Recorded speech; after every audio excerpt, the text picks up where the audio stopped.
Hello viewers, welcome to my channel cooking with Mala. আজ আমি আপনাদের সাথে শেয়ার করব চাল আর ডিম দিয়ে একটি সহজ রেসিপি।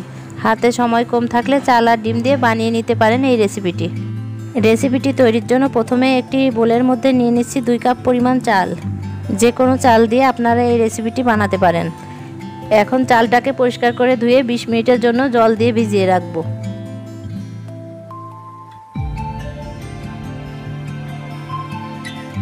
বিশ মিনিট পর চালটাকে একটি স্ট্রেনারে উঠিয়ে জল ঝরিয়ে নেব।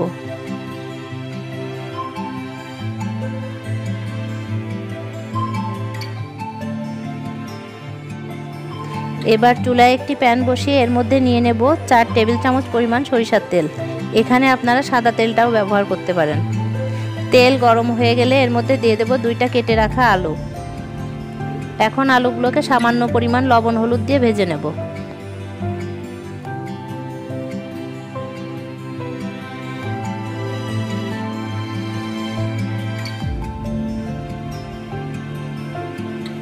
আলুগুলো ভাজা হয়ে গেলে একটি পাত্রে উঠিয়ে নেব।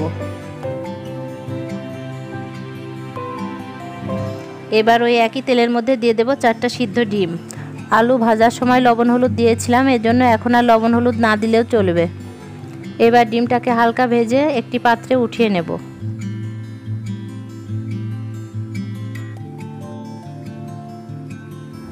এবার ওই একই তেলের মধ্যে দিয়ে দেব একটা তেজপাতা, 2 টুকরা দারুচিনি, 4টি এলাচ ও লবঙ্গ, আর দিয়ে দেব হাফ টিস্পুন গোটা জিরা।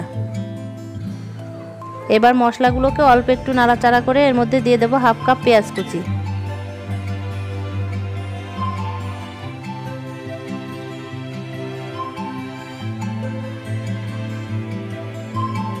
পেঁয়াজটা হালকা বাদামি কালার হয়ে আসলে এর মধ্যে দিয়ে দেব 1 টিস্পুন রসুন বাটা, 1 টিস্পুন আদা বাটা।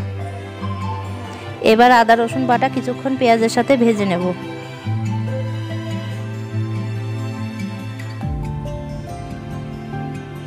এখন এর মধ্যে দিয়ে দেব কেটে রাখা 2টা টমেটো।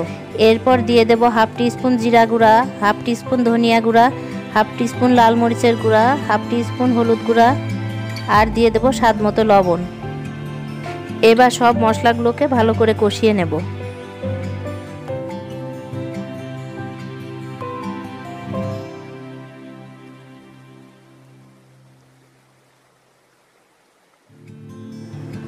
মশলাটা কষানো হয়ে গেলে এর মধ্যে দিয়ে দেব আগে থেকে জল ঝরিয়ে রাখা চাল। চালটাকে মশলার সাথে 1 মিনিটের মতো নাড়াচাড়া করে নেব।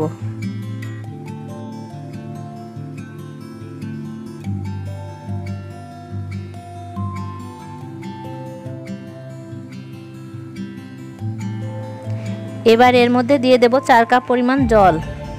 2 কাপ পরিমাণ চালের জন্য 4 কাপ জল দিতে হবে।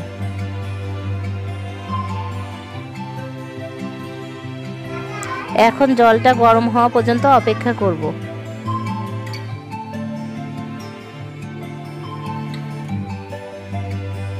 এবার দিয়ে দেব হাফ টিস্পুন চিনি আর 4টা চেরা কাঁচা লঙ্কা।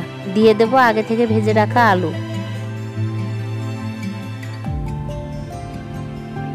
এখন ভেজে রাখা ডিমগুলো দিয়ে দেব। এখন চুলার আঁচটা লোতে রেখে 15 থেকে 20 মিনিটের জন্য ঢাকনা দিয়ে ঢেকে দেব।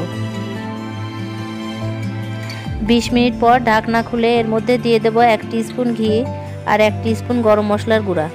এখন সব কিছুকে ভালো করে মিশিয়ে নেব।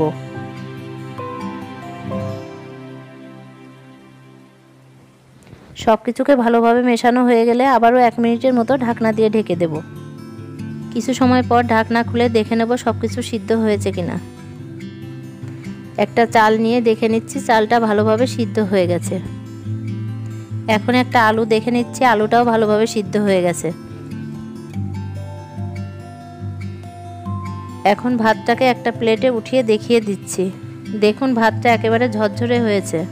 খুব সহজেই তৈরি হয়ে গেল আলু আর ডিম দিয়ে এই রেসিপিটা। আশা করি আজকের রেসিপিটা আপনাদের কাছে ভালো লেগেছে। ভালো লাগলে ভিডিওটিতে একটি লাইক দিবেন আর আমাদের চ্যানেলটি সাবস্ক্রাইব করার অনুরোধ রইল।